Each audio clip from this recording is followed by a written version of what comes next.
Picking up where I left off, I got the guard fitted. Still need to shape it. And then I have chosen this wood for the handle. It is box elder. It's not the hardest wood in the world. It's a type of maple, but I just love the grain on it. It gets this curly look to it, and I don't know, it's just really cool. So I'm going to use this hunk for the handle, get it on there, and start shaping.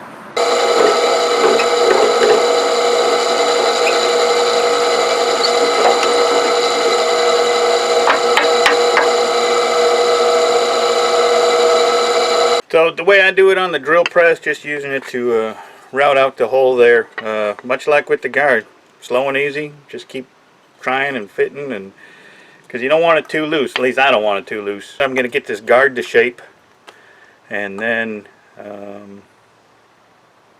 yeah, then I can start shaping the handle.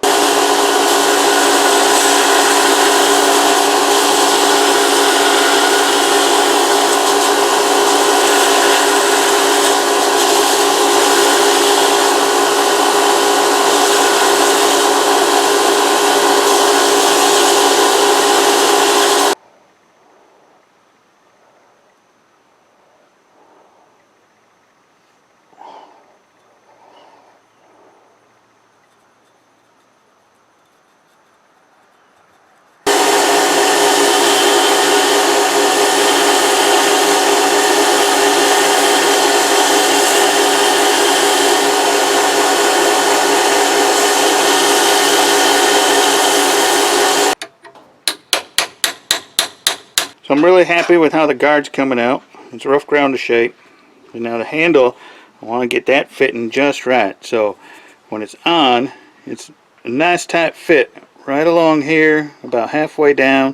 And then there's a little tiny gap right there. And then on this side, there's just a little tiny, I mean, I can't even get a fingernail in there, but there's a little gap. So I need to get this fitting just right. So since I know that this has a perfect fit, tight fit right here, I'm going to take a little off this corner so that when this sits tight, the rest of it starts moving in.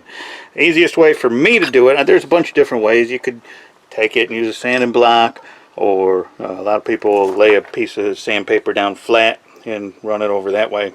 For me, I like to use the flat platen on my grinder and just move it sideways. I know that I want to take this corner off, so when I put it on here, it's going to be flat, but when I move it across, I'm going to be lifting up just ever so slightly so that all the pressure goes there. And I'm only going to do this, this is an 80 grip belt, I think, and I'm just going to slide it just 2 or 3 times. It's sitting flat, but again, all the pressure I'm putting is right up there.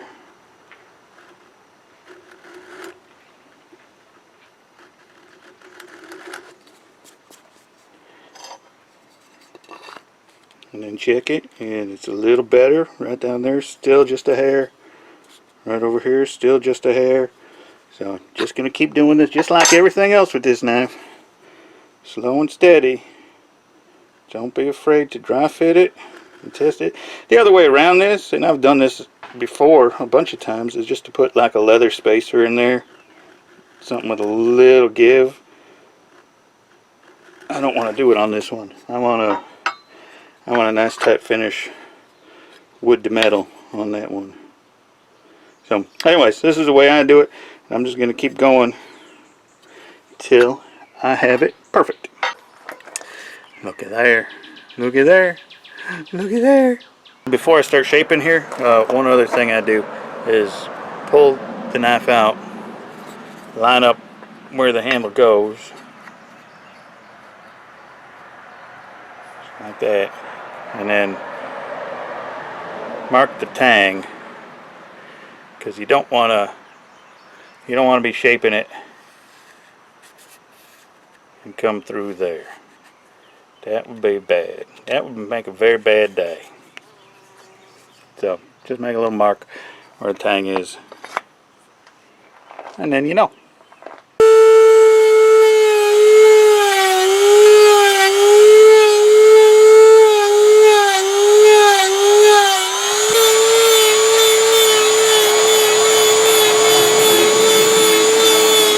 Now I'm covered in sawdust, and it is very roughly getting to shape. You know, it's just starting to get to that point where it's like, okay, it could almost be comfortable.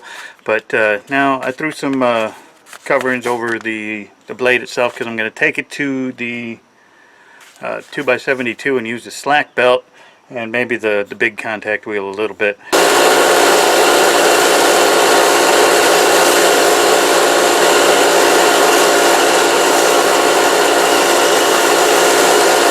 Now it's just going to be a little bit of hand sanding. Well, not a bit of hand sanding. You've seen people do this, I'm sure. These are just old belts that I cut down, and it really helps. This does two things. A, it really gets into some tight spots that it's kind of difficult to get your fingers into. But B is it'll tell you when your handle's not perfectly round, because this is just going to go around. That's all it's going to do. And if you got a flat spot in there, oh, I thought it was round, but no, you got a flat spot, you know, you got a little more work to do. So I'm pretty happy with that. Sanded down to 220. I might go a little more. I don't know. Just depends on what I like. But fits the hand real nice. I mean, that's what it, even though there's probably going to be a display knife on somebody's shelf, I want it to feel good. Every time they pick it up, I want them to go, damn, I wish I had the guts to use it. And then when they do use it, it would survive a forged and fire test. You know what I'm saying? So, now I'm going to take that, set it aside. I got to sand this guard down to 500, I think. And then I'll etch the guard, etch the blade, sand those down until they're how I want them to look, and throw the handle back on, clamp it together, put a pin in it. It'll be good. So I'm at the point here, shape, sanded down to 1200, shape, hardened, sanded down to 1200. What I've got to do is etch these. I've been going round and round and round about what to do for the finish on this. Just leaving it like this matte right here, putting a mirror shine on it, etching it. A lot of people suggested stone washing. The only thing I don't like about stone washing is I think it would pull away from that, and I want that forged texture to show through. So I'm just going to etch them. Not a long etch either. I just want to dull them up a little bit.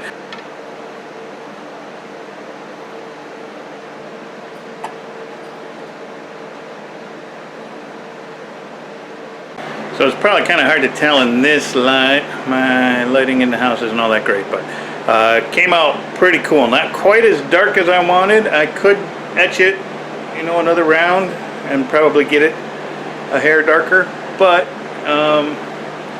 I like it.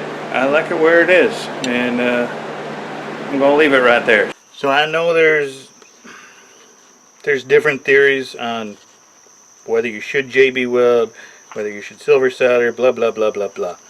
There's plenty of master smiths that are using JB weld, and if it's good enough for them, it's good enough for me.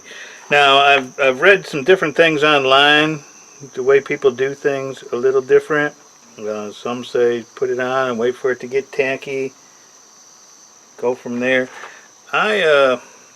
This knife guard is so tight fitting that anything I put on here is just going to get scraped off. I mean, this is literally just going to fill in the microscopic gaps around the front. So whatever I put on there now is going to get scraped off when I put this guard on, which is what I'm putting on right now.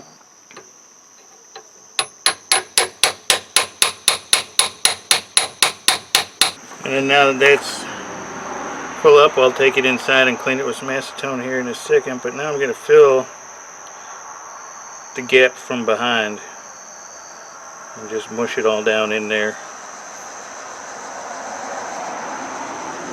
I mean, my train of thought is the JB weld isn't really holding the guard on. The guard should be such a nice tight fit that with the handle on it's not going anywhere anyways, but this is just taking up some of the room in there. just in case, just so there's less potential of wobble.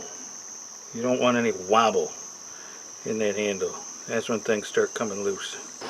Crap, I don't think I was filming it. I just charred the end of the handle just ever so slightly. I was talking about the different theories on charring and how easy it is to go overboard on them and stuff. So I just do it really lightly.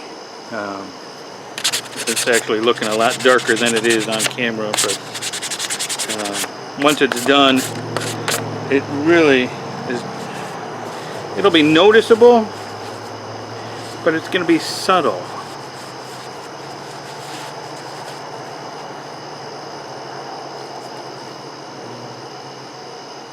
So that's just it. Just gives it a little character. Now when I put the stain on it, the stain will lessen that dramatic, you know, there's a lot of contrast between the white handle and the dark burn. So this is red mahogany. It's actually one of my favorite stains, one of my favorite colors, and it should really bring this grain out, I hope. Yeah, look at that. Look at that, that is just gorgeous. Alright, so I glued the handle up the other night. I forgot to start the video camera, but there's nothing to it. I mixed up a little epoxy. I actually used JB Weld on this one. And for those, here's the thing, guy at work was yelling at me, hey, watch this Forged in Fire, so he knows you gotta use epoxy. And I was like, do you know what JB Weld is? It's just epoxy with some metal in it that makes it, gives it that color. It doesn't really add that much strength, or just makes it harder, not stronger. And I don't know, and we went into a whole argument about how you had to use epoxy on knife handles instead of JB Weld, and I was like, dude, you ever made a knife? Do you know? But anyways, so I use JB Weld on this, but you just fill the hole in the handle and stick it on, make sure there's enough in there to fill the gap, because that's really all the epoxy is doing, at least in my mind. I mean, I know it's stuck on there now, but you still got to put a pin in my mind. You want a mechanical bond to the actual knife.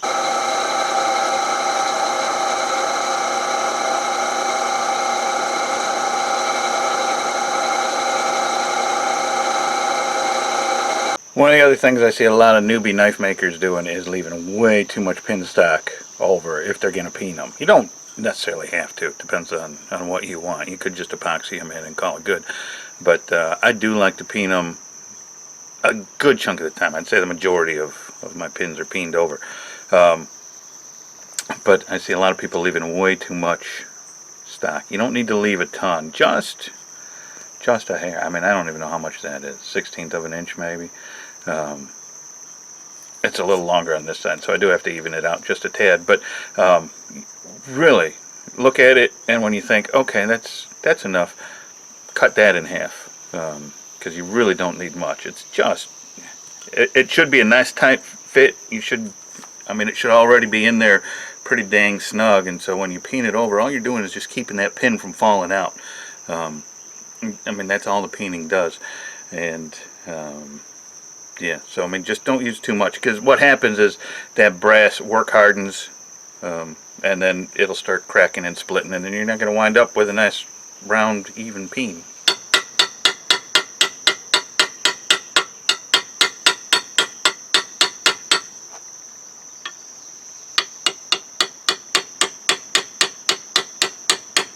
So I've been going back and forth on what to do on the finish on this handle. You know, I know a lot of people love boiled linseed oil, and that's great. It doesn't give you a super high glossy finish, but it does its job. But I'm going to use some polyurethane clear gloss, and some mineral spirits, and I'm going to make my own wipe-on poly, which is basically my own boiled linseed oil, but just a shinier version of it.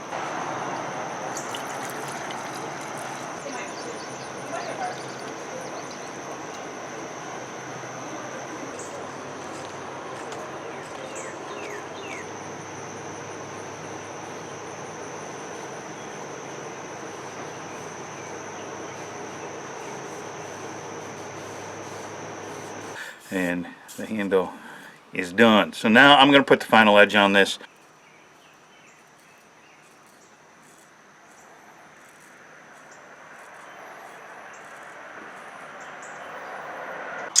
This is the sharpest I've made a blade in quite a while, because the edge geometry on this one is quite a bit thinner than the other big chopper type knives I made. This is more like, I made the edge geometry a lot like a Skinner, so hopefully whoever buys this doesn't take it out and start trying to chop brass rods in half, because it is a thinner edge geometry, but man is it sharp.